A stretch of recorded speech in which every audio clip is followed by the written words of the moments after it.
मोर प्रिय छात्र छात्री मानू गुड मॉर्निंग शुभ सकाळ। आशा करुच्चे समस्ते भलरे रही था। तुम समस्त को शुभ सकाळ। और मोर प्रिय गुरुजी गुरुमा अध्यापक अध्यापिका बा सहपाठीगण समस्त को भक्ति प्रति प्रणाम शुभेच्छा शुभ कामना। तेणु देख पाने आम कौन कहूँ ना आज जो विषय जो रही सच्चिदानंद राउतराय वार्ता ना तांकर प्रथम जो धाड़ी बा कविता धाड़ी आम पढ़ी केत पर्यंत पढ़ी ना जाग नरब्रह्म जाग धरी लौकिकर ज्ञान। तेणु ये पर्यंत कौन होता ना पढ़ाई सारी भावुची आशा करुचे पिला निहाती मोर पूर्व क्लास भिडियोटी को निहाती तुम कौन कहते ना देखीदे थो। आज तार हूँ द्वितीय भाग देखा ना से कौन कर आम जानी कौन ना से शताब्दीर सिंहद्वार आज दूत होकर आसी आज कौन कर भविष्य आज कौन हो वार्ता गोटे आनी खबर गोटे आनी आमको से कौन कर ना तुम्हें आज सही पाचेरी प्रांतर आज तुम रहीपर ना मूर्ति छिड़ा हो तुम से कौन मुक्ति पाइबापी तुमको आज कौन हाँ ना जागृत होगा हम जागरण होगा देहर गोटे सचेतनतार भाव आने को तुम कौन कह जो मु दूत होकर आसी आज जो भविष्य जो खबर आनी संवाद आनी से तुम आज कौन पाओ ना ज्ञान पाओ लौकिकर ज्ञान पाओ।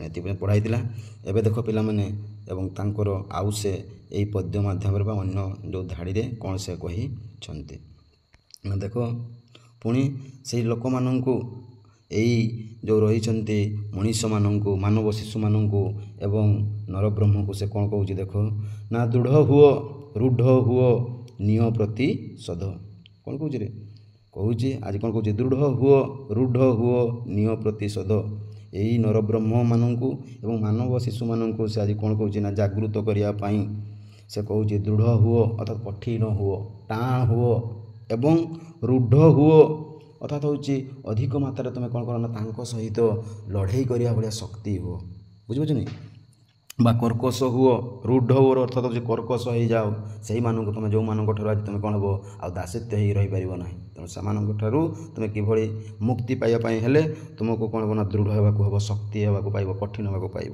और रूढ़ अर्थात हूँ कर्कश स्वर बा सचेतनता रक्षा पाइबार स्वर तुमको कौन हम ना निजको करने को एवं निय प्रतिशोध अर्थात कह मान ये जो दासित्व होकर रही लोक निकटर तुम आज कौन कर आज आज कौन कर ना प्रतिशोधर वार्ता नियो आज कहीं आमको से चाकर भली रखिंट कर्मजीवी रखिंट तेणु तार आज तुम कौन कर ना प्रतिशब्द नियो प्रतिशोध नियो आउ जुगव्यापी हीन दासत्वर आज जो कौन कहते आमको दासत्वर अर्थ गोटे पिला माने चाकर आज एम जुगे जुगे आज कौन करे आउ हीन दृष्टि देखी आज आमको कौन कहते ना दासत्व कर रखिंट चाकर कर रखिंट तेणु जाग नरब्रह्म एवं मानव शिशु माने जाग आज समय आसी आज ना समय आसी आज समय आसी आउ पचारिबापी तुमको आज कौन करे समय आसी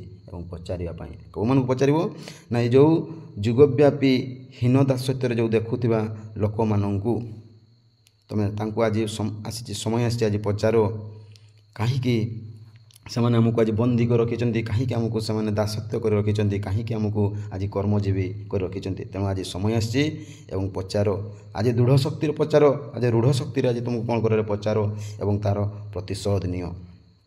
तापर लेख कौन कहते देख ना दीप्त कंठे हे मानव पुत्र हे मानव माने हे मनीष माने हे शिशुपुत्र माने हे जग ब्रह्म माने दीप्त कंठे उज्जवल कंठरे कर्कश कंठरे तेणु कौन कर ना तांको पचार आज समय आसी एत दिन श्रृंखलाटा थिला कहा पाई तेणु आज जो समय आसी तेणु से श्रृंखलाटा आमको तो आगरू कौन कर विशृंखला भाव कर आज तो आमको आम कौन कर ना दासत्व रखी बंदी कर रखी तेणु आज कहीं एत दिन श्रृंखलाटा थिला कहा पाई आज जो श्रृंखला आमको दे दौच एटा थिला कौठी से कथा आज पचार तेणु हे मानव पुत्र माने एत दिन श्रृंखलाटा थिला कहा पाई ये जो आज तुम श्रृंखला दे दौच मुक्ति देच रक्षा कर दौच यहाँ कौटी थिला केते दिन थिला कहीं आगरू कहीं कहून तेणु यही श्रृंखलाटा तुम आज पचार एवं आउ कौन कर किंपा थिला लौह कारागार ଲୌହ କାରାଗାର ହେଉଛନ୍ତି ଲୁହାରେ ଯେଉଁ ତିଆରି ଜେଲଖାନା, ତାକୁ କୁହାଯାଏ ଲୌହ କାରାଗାର, ତାକୁ ଲୌହ କାରାଗାର କୁହାଯାଏ। କିମ୍ପା ଥିଲା, କାହିଁକି ତୁମେ କ'ଣ କରୁଥିଲ ଏଇ ଲୌହ କାରାଗାର ବା ଲୁହା କାରାଗାରରେ ଆମକୁ କ'ଣ କରୁଥିଲ ରେ ଦାସତ୍ୟ କରି ରଖିଥିଲ ବା ବନ୍ଦୀ କରି ରଖିଥିଲ। ତେଣୁ ହେ ମାନବ ପୁତ୍ରମାନେ, ହେ ଜାଗ ହୋ ଶିଶୁମାନେ, ଆଜି ଜାଗି ଉଠ, ଆଜି ଦୃଢ଼ ହୁଅ, ରୁଢ଼ ହୁଅ ଏବଂ ପଚାର କିମ୍ପା ଥିଲା, କ'ଣ ପାଇଁ ଥିଲା ଏଇ ଲୌହ କାରାଗାର। କାହିଁ ଗଲା ସେଇ କ'ଣ ଗଲା ରେ, କାହିଁ ଗଲା ସେଇ ଶୃଙ୍ଖଳାଟା ଯେ ତୁମେ ମୋତେ ଆମକୁ ଆଜି କ'ଣ କରିଥିଲ ନା ଏଇ ଲୌହ କାରାଗାରରେ ରଖିଥିଲ। ତେଣୁ ଆଜି ସମୟ ଆସିଛି, ଆଜି ପଚାର ବା ଆଜି ତୁମେ କ'ଣ କଲ ରେ ପ୍ରତିଶୋଧ ନିଅ। ତାପରେ ଚାଲ ଆଗକୁ ନା ଲେଖକ ପୁଣି କ'ଣ କହୁଛନ୍ତି, ଯୁଗ ଯୁଗ ଧରି ଭୀମ ଅତ୍ୟାଚାର କ'ଣ ହୋଇଛି, ପୀଡ଼ା ହେଲା ମାନବ ଆତ୍ମାକୁ, ମାଗିବାକୁ କୈଫତ ଆଜି ତ ତାହାରି ବେଳ ହେଲା, ହେ ରୁଦ୍ର ଭୈରବ ମାନେ। ତେଣୁ ଦେଖ ଲେଖକ ସୁନ୍ଦର ଭାବରେ ପୁଣି କ'ଣ କରୁଛନ୍ତି ନା ଆମକୁ କ'ଣ କହୁଛି ରେ ଲୌକିକର ଜ୍ଞାନ ସେ ଦେଉଛନ୍ତି, ଜ୍ଞାନ ଆଜି କ'ଣ କରୁଛି ଦେଉଛନ୍ତି, ସେଠୁ କିଭଳି ଆମେ ମୁକ୍ତି ପାଇବା, ରକ୍ଷା ପାଇବା ଏବଂ ବିନା କଷ୍ଟରେ ବା ବିମୁକ୍ତ ଭାବରେ ଆମେ କ'ଣ କରିବା ଆଜି ଚଲାବୁଲା କରିବା, ରହିବାର ସବୁ ଆମର ସୁଖରେ ରହିବା ବୋଲି ସେ କ'ଣ କରୁଛି ଆମକୁ ଗୋଟିଏ ଜ୍ଞାନ ଦେଉଅଛନ୍ତି। ତେଣୁ ସେ କହୁଛନ୍ତି ଯୁଗ ଯୁଗ ଧରି, ଆଜି ଅନେକ ଯୁଗ ପର୍ଯ୍ୟନ୍ତ କ'ଣ କରୁଥିଲେ ରେ ନା ଇଂରେଜମାନେ ବା ଏଇ ସମ୍ଭ୍ରାନ୍ତ ରାଜାମାନେ କ'ଣ କରୁଥିଲେ ନା ଶାସନ କରୁଥିଲେ କାହାମାନଙ୍କୁ ନା ଏଇ ନିରୀହମାନଙ୍କୁ। ଯେତେବେଳେ କି 1803 ମସିହାରେ କ'ଣ କରୁଥିଲେ ରେ ଇଂରେଜମାନେ ଆମକୁ କ'ଣ କରୁଥିଲେ ନା ଆମ ଦେଶକୁ ଆସିକି ସେମାନେ 100 ବର୍ଷ କ'ଣ କରିଥିଲେ ନା ଶାସନ କରିଥିଲେ। ସେଇ ଯେଉଁ କଷ୍ଟ, ସେଇ ଯେଉଁ କଷଣ, ସେଇ ଯେଉଁ ଦାରିଦ୍ର୍ୟତା ବା ସେଇ ଯେଉଁ ସେମାନେ କ'ଣ କରିଥିଲେ ନା ଆମକୁ କଠୋର ଭାବରେ ଯେଉଁ ଶାସନ କରିଥିଲେ, ନିର୍ଯାତନା ଦେଇଥିଲେ, ସେଇଟାକୁ ସେ କ'ଣ କରିଛନ୍ତି ଏଇ ସଚ୍ଚିଦାନନ୍ଦ ରାଉତରାୟ ଦେଖିଛନ୍ତି। ଏବଂ ସେଇଠି ତାଙ୍କ ମନରେ ଗୋଟିଏ କ'ଣ ଭାବନା ଆସିଛି ନା ସାମ୍ୟ ଭାବ ଚେତନା, ସମସ୍ତଙ୍କୁ ସମାନ ଦୃଷ୍ଟିରେ ଦେଖିବା ଭଳି ଚେତନା। ତେଣୁ ସେଇ କଥାରେ ସେ କହୁଛନ୍ତି ଦେଖ ନା ଏଇ ଯେଉଁ ଯୁଗେ ଯୁଗେ ଧରି କ'ଣ କରିଥିଲେ ରେ ଭୀମ ଅତ୍ୟାଚାର। ଭୀମ ଅତ୍ୟାଚାରର ଅର୍ଥ ହେଉଛି ଇଂରେଜମାନେ ବା ସମ୍ଭ୍ରାନ୍ତ ମାନେ। ଭୀମ ଅତ୍ୟାଚାର ଏଇଟା ଲେଖ ଶବ୍ଦଟିକୁ ପିଲାମାନେ, ଭୀମ ଅତ୍ୟାଚାର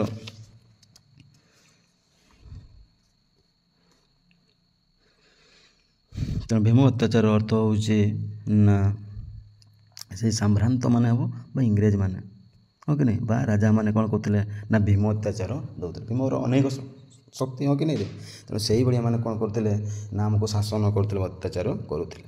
ଏବଂ ଦେଖ କିଭଳି ନା ପୀଡ଼ା ଦେଲା ମାନବ ଆତ୍ମାକୁ, ଆଜି ପୀଡ଼ା ଅର୍ଥାତ୍ ହେଉଛି କଷ୍ଟ ଦେଇଥିଲା ଏଇ ମାନବର ଆତ୍ମାକୁ ବା ଏଇ ମାନବର ଜୀବନକୁ ଆଜି କ'ଣ କରିଥିଲା ନା ପୀଡ଼ା ଦେଇଥିଲେ। କେଉଁମାନେ ଦେଇଥିଲେ ନା ଏଇ ଭୀମ ଅତ୍ୟାଚାର ମାନେ, ଯେଉଁମାନେ ରାଜାମାନେ ବା ଇଂରେଜମାନେ ସମ୍ଭ୍ରାନ୍ତ ବଂଶର ଲୋକମାନେ ସେମାନେ ଚାକର କରି ରଖୁଥିଲେ, ଦାସତ୍ୱ କରି ରଖୁଥିଲେ। ତେଣୁ ଏଇ ଯେଉଁ ଦାସତ୍ୱ କରି ରଖୁଥିଲେ ବା ଚାକର କରିକି ରଖୁଥିଲେ, ଯାହାଫଳରେ ଏଇ ମାନବର ଆତ୍ମାକୁ ବା ମାନବର ଶରୀରକୁ ବା ମାନବର ଜୀବନକୁ ଭାରି କ'ଣ ହେଇଛି କଷ୍ଟ ଦେଇ ଅଛି। ତେଣୁ ଆଜି ସମୟ ଆସିଛି, ଆଜି ପ୍ରତିଶୋଧ ନେବାର ସମୟ ଆସିଛି। ତେଣୁ ତାଙ୍କୁ ପଚାର, କ'ଣ କହୁଛି ଦେଖ, ପୁଣି ମାଗିବାକୁ କୈଫତ, କାହିଁକି ତୁମେ ଆଜି ଆମକୁ କ'ଣ କରିଥିଲ ବନ୍ଦୀ କରି ରଖିଥିଲ ଲୌହ କାରାଗାରରେ, କାହିଁକି ତୁମେ ଆଜି କ'ଣ କରିଥିଲ ନା ବନ୍ଦୀ କରି ରଖିଥିଲ, ସେଇଟା ସେ କହୁଛି ମାଗିବାକୁ କୈଫତ ଆଜି ତ ତାହାରି ବେଳ ହେଲା। ଆଜି କ'ଣ ହେଇଛି ରେ, ଆଜି ତାର ସମୟ ଆସିଛି। ଆଜି ମାଗିବାକୁ କୈଫତ, କାହିଁକି ଆମକୁ କ'ଣ କରୁଥିଲ ବନ୍ଦୀ କରି ରଖିଥିଲ, କାହିଁକି ଆମକୁ ଶୋଷଣ କରି ରଖୁଥିଲ, କାହିଁକି ଆମକୁ କଠୋର ଶାସନ ଦେଉଥିଲ ବା ନିର୍ଯାତନା ଦେଉଥିଲ। ତେଣୁ ଆଜିର ତାର ସମୟ ଆସିଛି ବା କୈଫତ ଆସିଛି। ତେଣୁ ବେଳ ଆସିଛି, ହେ ରୁଦ୍ର ଭୈରବ ମାନେ, ହେ ମନୁଷ୍ୟମାନେ ବା ହେ ନରବ୍ରହ୍ମ ମାନେ, ଆଜି ସମୟ ଆସିଛି, ବେଳ ଆସିଛି। ତେଣୁ ଆଜି ତୁମେ କ'ଣ କର, ତୁମର ଯେଉଁ ଆତ୍ମାକୁ ଆଜି ବା ଶରୀରକୁ ଯେଉଁ ପୀଡ଼ା ନା ଦେଇଛନ୍ତି ତାର କୈଫତ ମାଗ ବା ତାହାର କିଭଳି ସେଠୁ ଆମେ ମୁକ୍ତି ପାଇବା, ତାହାର କୈଫତ, କାହିଁକି ଆମକୁ ସେମାନେ ଶାସନ କରୁଥିଲେ ବା କାହିଁକି ଆମକୁ ସେମାନେ ଶୋଷଣ କରୁଥିଲେ, ତାହାର ଆଜି ସମୟ ଆସିଛି, କୈଫତ ମାଗ। ଏବଂ ଯେଉଁ ସେମାନେ କ'ଣ କରୁଥିଲେ ଯୁଗ ଯୁଗ ଧରି ସେମାନେ କ'ଣ କରୁଥିଲେ ଆମକୁ ନିର୍ଯାତନା, ବିଭିନ୍ନ ପ୍ରକାର କଷ୍ଟ ସେମାନେ ଦେଇଛନ୍ତି ଏ ଭୀମ ଅତ୍ୟାଚାର ଭଳି। ତେଣୁ ସେମାନଙ୍କର ଆଜି ସମୟ ଆସିଛି। ତେଣୁ ହେ ଭୈରବ ମାନେ ଆଜି ଜାଗି ଉଠ ଏବଂ ପଚାର, କୈଫତ ମାଗ, ପଚାର କାହିଁକି ଆମକୁ ସେମାନେ ବନ୍ଦୀ କରିଥିଲେ। ତାପରେ ଦେଖ ପୁଣି ଲେଖକ କ'ଣ କହୁଛି ନା ଶତାବ୍ଦୀର ସିଂହ ଦ୍ୱାରୁ ଆସିଅଛି ଦୂତ, ଆଣିଅଛି ବର ଦେବତାର, ଆଣିଅଛି ବର ଦେବତାର। ଆଜି କ'ଣ ହେଇଛି ରେ, ସେ ସବୁବେଳେ କହୁଛନ୍ତି ସେଇ ସିଂହ ଦ୍ୱାରୁ ଶତାବ୍ଦୀର ଅର୍ଥାତ୍ 100 ବର୍ଷର ଯେଉଁ ଘଟଣା ଘଟିଯାଇଥିଲା, କିନ୍ତୁ ଆଜିର ଯେଉଁ କ'ଣ ହେଇଛି କିଭଳି ସେଠୁ ରକ୍ଷା ପାଇବେ। ତେଣୁ ସେଇଠୁ ସେ କ'ଣ କହୁଛି, ଏଇ ଶତାବ୍ଦୀର ସିଂହ ଦ୍ୱାରୁ ଆସିଅଛି କ'ଣ ନା ଦୂତ, ଆଣିଅଛି ବର ଦେବତାର। ଆଣିଅଛି ବର ଦେବତାର। ଅର୍ଥ ହେଉଛି ସେ ଯେଉଁ ଆଶୀର୍ବାଦ, ଯେଉଁ ଦୂତ କ'ଣ କରୁଛି, ଯେଉଁ ଆଶୀର୍ବାଦ ବା ଯେଉଁ ବର ଆଣିଅଛି ତାହାକୁ କୁହାଯାଉଛି ନା ଦେବତାର।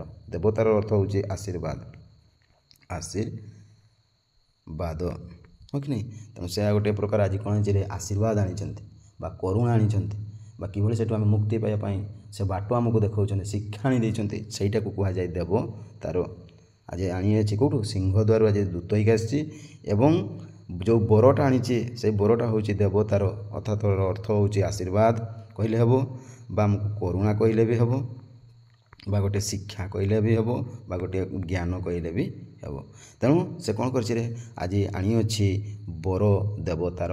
ଆଜି ଯେଉଁ ଶୋଷଣ ହେଇକି ରହିଥିଲୁ, ଯେଉଁ ଭୀମ ଅତ୍ୟାଚାର ହେଇକି ରହିଥିଲୁ, ସେଠୁ କିଭଳି ଆମେ ମୁକ୍ତି ପାଇବା ପାଇଁ ସେ ଗୋଟିଏ ଖବର ଆଣିଛି ବା ବାର୍ତ୍ତା ଗୋଟିଏ ଆଣିଛି ବା ଆଶୀର୍ବାଦ ଗୋଟିଏ ଆଣିଅଛି।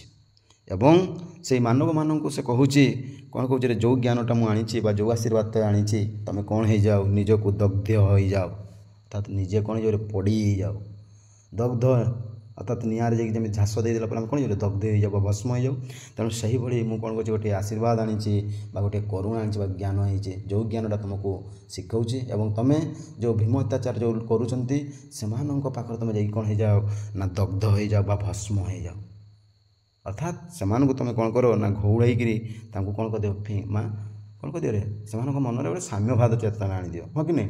ସମାନ ଦୃଷ୍ଟିରେ ସମସ୍ତେ ରହିବେ, ଆଉ ନିଚ ଉଚ୍ଚ ଏ ଭାବ ଯେମିତି ନ ଆସୁ। ତେଣୁ ସମାନ ସେଇଟା ସେ କହିଯାଉ ଏବଂ ତେଣୁ ତୁମକୁ କ'ଣ ହେବାକୁ ହେବ ନା କଠୋର ହେବାକୁ ହେବ, ରୁଢ଼ ହେବାକୁ ହେବ ଏବଂ ସେଇ କଠୋର ରୁଢ଼ ହେଇକି କ'ଣ ହେଇଯାଉ, ବରଂ କ'ଣ ହେଇଯାଉ ତୁମେ ଦଗ୍ଧ ହେଇଯାଉ ବା ଭସ୍ମ ହେଇଯାଉ। ହେ ମନୁଷ୍ୟ ପୁତ୍ରମାନେ, ଏଇ ମାନବମାନେ, ହେ ମନୁଷ୍ୟ ପୁତ୍ରମାନେ, ଆଜି ତୁମେ ସେଇ ଭୀମ ଅତ୍ୟାଚାର ସହିତ ଯାଇକି ତୁମେ କ'ଣ କର ନା ଯୁକ୍ତି କର, ଲଢ଼େଇ କର, ପ୍ରତିଶୋଧ କର ଏବଂ ନିଜେ ମଧ୍ୟ କ'ଣ ହେଇଯାଉ ଦଗ୍ଧୀଭୂତ ହେଇଯାଉ ବା ଭସ୍ମ ହେଇଯାଉ। ହେଲେ ବି ତୁମେ କ'ଣ କର ନା ତା'ର କୈଫତ ମାଗ ଏବଂ ସେଠୁ କିଭଳି ତୁମେ ମୁକ୍ତି ପାଇବା ପାଇଁ ବା ରକ୍ଷା ପାଇବା ପାଇଁ ତୁମେ କ'ଣ କର ନା ବାଟ ବା ଶିକ୍ଷା ପାଅ, ହଁ କି ନାହିଁ। ହେ ମନୁଷ୍ୟମାନେ, ଯେମିତି କ'ଣ ହେଇଥାଏ ନା କୀଟ ସମ ହୁଏ ନିଷ୍ପେଷିତ। କୀଟ କହିଲେ ଆମେ କ'ଣ ବୁଝୁ, ଛୋଟ ଜନ୍ତୁ ଜୀବ ଯେଉଁମାନେ କି ପୃଥିବୀ ପୃଷ୍ଠରେ ରହିଥାନ୍ତି, ଛୋଟ ଛୋଟ ଯେଉଁ ଜୀବମାନଙ୍କୁ କ'ଣ କୁହାଯାଏ ନା କୀଟ। ସେ କୀଟ କ'ଣ করে ଦେଖିବ, ଯେଉଁଠି ନିଆଁ ଜଳୁଥିବ ବା ଯେଉଁଠି ଆଲୁଅ ରହିଥିବ ସେ କ'ଣ କରିଥାଏ, ଜାଣିଥାଏ ମୁଁ ସେଠି ଗଲେ କ'ଣ ହେଇଯିବ ପଡ଼ିଯିବି, ହେଲେ ମଧ୍ୟ ସେ ଯାଇକି କ'ଣ ହେଇଯିବ ନିଜେ ନିଷ୍ପେଷିତ ହେଇଯାଏ, ନିଜେ ପଡ଼ିଯାଏ, ହଁ କି ନାହିଁ।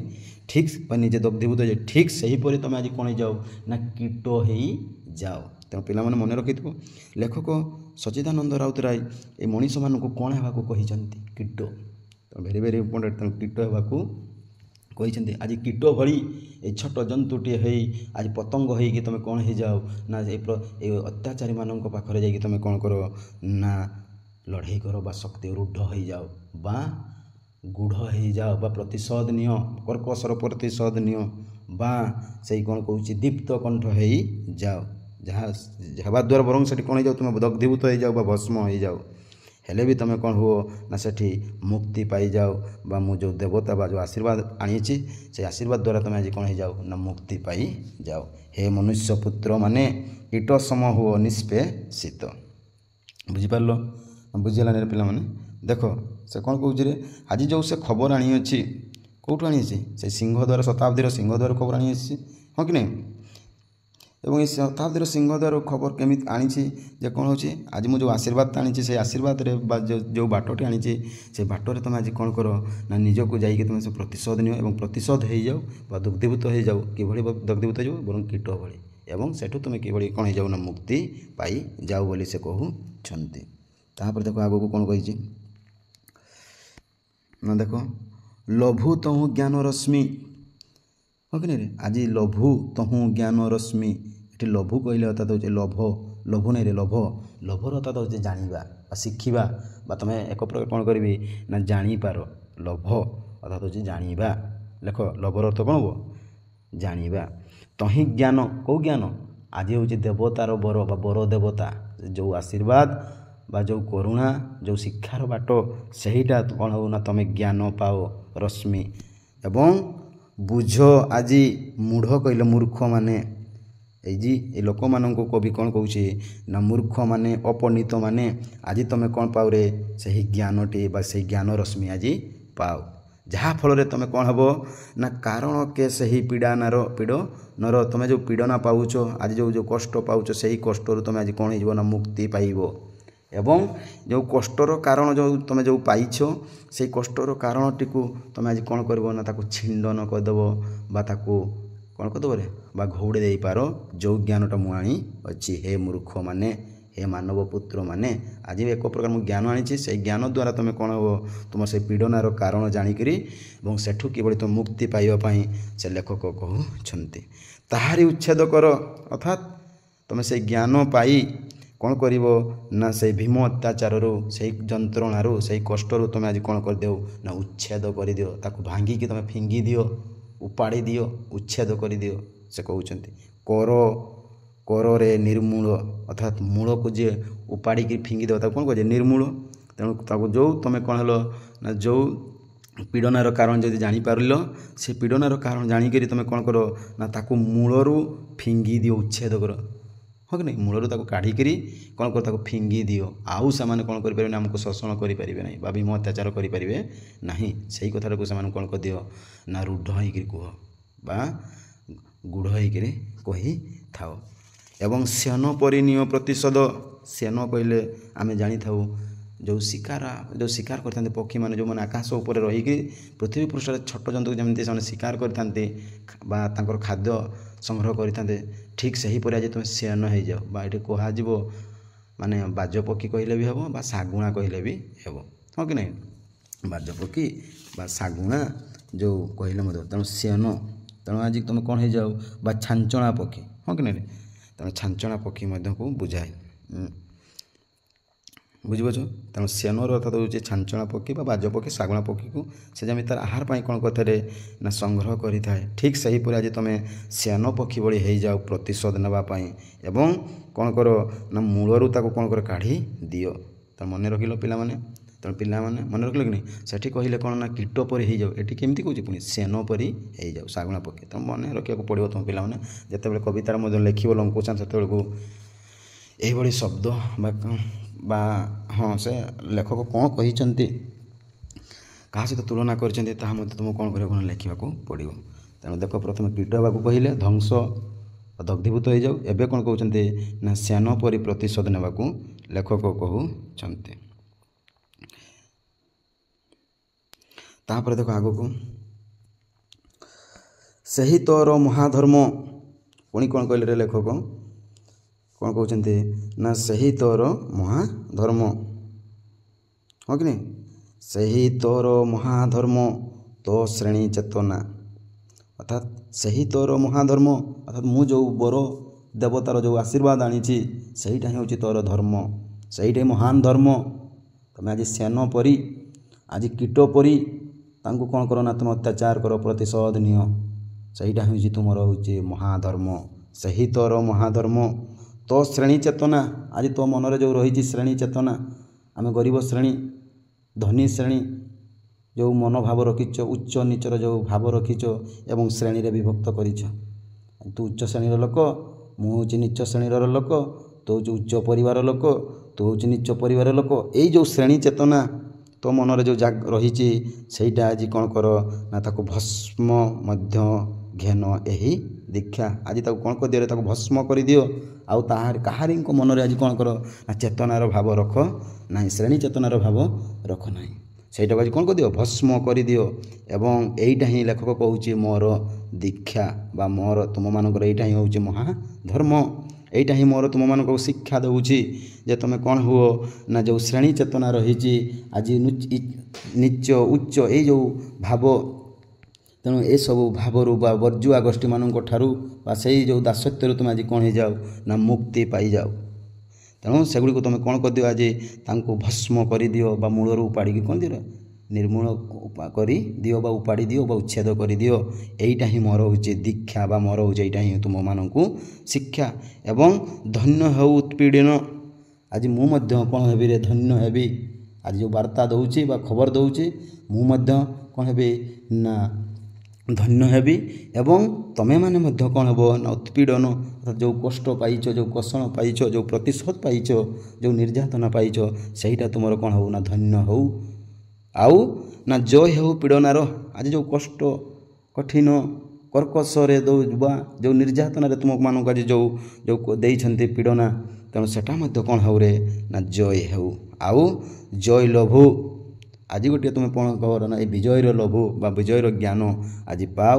ଯେଉଁ ଜ୍ଞାନଟା ହେଉଥିଲା କି ନା କୃକସର ସାଧନା। କୃକସ କହିଲେ ଆମେ ଯୀଶୁଖ୍ରୀଷ୍ଟ ବା ଭଗବାନଙ୍କୁ ବୁଝିଥାଉ। କିଭଳି ସେ ସାଧନା କରି ବା ନିଜକୁ ଭଗବାନ ଏବଂ ପରିଶେଷରେ କ'ଣ କରିଥିଲେ ତାକୁ କିଭଳି କଣ୍ଟା ମାରି ତା'ର ଜୀବନଟିକୁ ନେଇଥିଲେ ତୁମେ ଜାଣିଥିବ, ଦେଖିଛ କି ନାହିଁ ଯୀଶୁଖ୍ରୀଷ୍ଟ।